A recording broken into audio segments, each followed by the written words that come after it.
जिसके नाम की माला जप रहा है अनुज, आज उसी से दूर भाग रहा है। क्या इसके पीछे है आद्या? नमस्कार दोस्तों, स्वागत है आपका आपके अपने चैनल हंग्री स्पिरिट्स में। हंग्री स्पिरिट्स देख रहे सारे दर्शकों का मैं अंजू शर्मा दिल से स्वागत करती हूँ। अनु का नाम कहीं से भी कोई पुकारे मगर दिल अनुज का धड़कता है, आंख अनुज की उठती है, अनुज विचलित होता है। अनुज खुद अनु अनु करता है, मगर जैसे ही अनुपमा सामने आई, छोड़ दो मुझे, जाने दो मुझे, दूर रहो मुझसे, ये वाले डायलॉग सुनाई दिए। क्यों था ये अनुज का हाल? एक कारण तो मैंने अपनी रात की वीडियो में आपसे डिस्कस किया है कि कुछ मौत की वजह से, अनुपमा की मौत की न्यूज सुनी होगी, उसकी वजह से कुछ हो सकता है। बट एक और कारण आज की जो एपिसोड देखने के बाद सामने आया है। तो बात करते हैं। पहले वही निवेदन, जिन्होंने अभी तक चैनल को सब्सक्राइब नहीं किया है कर लीजिए, साथ में दोस्तों बेल आइकन दबाइएगा ताकि आपको हमारे वीडियोस के नोटिफिकेशन मिलते रहे। अनुज अनुपमा से दूर भाग रहा है, उससे छुप रहा है कि कहीं मुझे अनुपमा ढूंढ ना ले, मेरे सामने अनुपमा आ ना जाए। मगर दिल में अनुपमा है, दिल के अंदर झांकता है तो अनुपमा दिखती है, कानों में सुनता है तो अनु सुनता है। तो ये सब चीजें अनुज के साथ चल रही है। हमने अपनी लास्ट वीडियो में ये बात की थी कि अनुज को ये कल के एपिसोड में दो फ्लैशेस आ रहे हैं, जिसमें वो एक तो मंदिर में अनुपमा को ये कहते हुए सुनता है कि मेरा मरा मुंह देखोगे। उसके बाद वो मिलने के लिए जाता है जहां पे बाबा भी कहते हैं कि अभी ऐसा हो जाएगा वैसा हो जाएगा, वो सब चीजें। और उसके बाद हमें कुछ नहीं दिखाई देता, सीधा अनुज लीव के बाद ऐसी हालत में दिखाई देता है। तो उससे ये तो अंदाजा पूरी तरह से लगता है कि कहीं से कहीं अनुज को यह खबर मिली होगी कि अनुपमा की मौत हो गई है। वहां से वो दो फ्लैश को कनेक्ट कर रहा है, जो मैंने आपसे डिस्कस भी किया। अब आज जैसे अनुपमा सामने आती है, फिर से वही चीजें दोहराता है, दूर रहो, छोड़ दो, ये सब चीजें।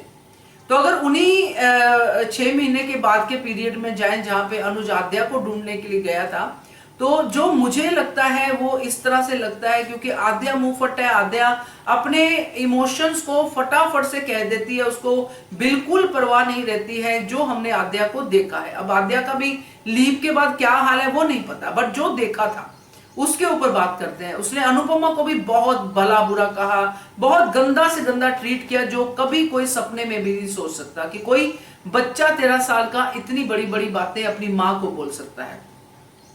अब क्या आद्या ने यहाँ पे जो लास्ट उसने अनुज से बात की थी और उसने कहा था कि आप दोनों रहो, मैं ही बीच में से निकल जाती हूँ, ऐसी कुछ बातें करके मैं अब जा रही हूँ छोड़ के, उसने फोन रख के वो चली गई। अब जो मेरे दिमाग में कहानी आती है मैं वही आपसे डिस्कस करूंगी कि यहाँ पे आद्या श्रुति के पास गई हो सकती है, और श्रुति को अगर हम नहीं देखना चाहते या नहीं दिखाना चाहते, श्रुति ने छोड़ दिया शो, जो भी कुछ है आद्या श्रुति के पास है, इससे आद्या जो है वो क्या इंटरेक्ट करती है अनुज से, वो हम जरूर चर्चा कर सकते हैं। श्रुति आए शो में, ना आए, मगर श्रुति की बात शो में होती रहे। अब अगर आद्या के पास अनुज का फोन जाता है श्रुति के थ्रू, या श्रुति को फोन करता है अनुज और आद्या फोन उठाती है, तो फिर क्या आद्या अनुज से ये नहीं कह सकती जो इतने साल पहले उसने अनुपमा से कहा था कि आई हेट यू मम्मा, क्योंकि अनुपमा ने इंपॉर्टेंस नहीं दी थी, क्योंकि आद्या तो सिचुएशन को नहीं समझती है, वो सिर्फ अपने इमोशन को समझती है कि मेरे मॉम ने मुझे इंपॉर्टेंस नहीं दी तो आई हेट यू मम्मा, मेरे पॉप ने आज मुझे इंपॉर्टेंस नहीं दी, अनुपमा को दी, आई हेट यू पापा, और मुझे कभी अपना चेहरा मत दिखाना। जो बात अनुपमा ने अनुज को कही कि मेरा मरा मुंह देखोगे, वही बात आद्या भी कह सकती है, अगर आप मेरे पास भी आए तो मेरा मरा मुंह देखोगे। अब अनुज के पास क्या चाह रहा है? अपनी अनुपमा के पास जाने का, मगर वहां पे भी उसको जब ये पता चलेगा कि अनुपमा जो है नहीं रही, क्योंकि अनुपमा का भी एक्सीडेंट हुआ था, किसने बताया, क्या बताया, क्योंकि वनराज पे हमें शक था, मगर आज वनराज की जो स्टेटमेंट्स है उसको देख के लगता है कि वनराज ने ऐसा कुछ नहीं कहा, या किसने कहा, क्योंकि अनुज अनुपमा के बहुत दुश्मन है। और अब जब मिले हैं तो अनुज के साथ अनुपमा है, मगर फिर भी अनुज अनुपमा के साथ नहीं होना चाहता, वो उसको दूर भगा रहा है। अनुपमा पूछती है आद्या को लेके कि आद्या कहां पे, मगर अनुज कोई जवाब नहीं देता है। तो इसके दो ही कारण हो सकते हैं, जो मैंने डिस्कस किया कि आद्या ने ऐसा कहा होगा, दूसरा हो सकता है कि आद्या गायब ही हो गई। मगर फिर ये सवाल आता है कि अनुपमा को कैसे पता कि हॉस्टल में है आद्या।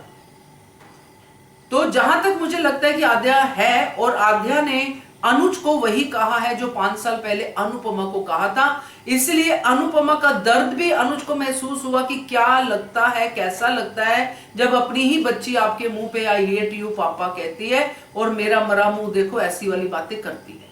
तो ये कुछ जो है सामने आ रहा है, बाकी देखते हैं क्या होता है। मगर आज एपिसोड बहुत अच्छा था। क्या कहते हो आप इसके बारे में कमेंट कीजिएगा।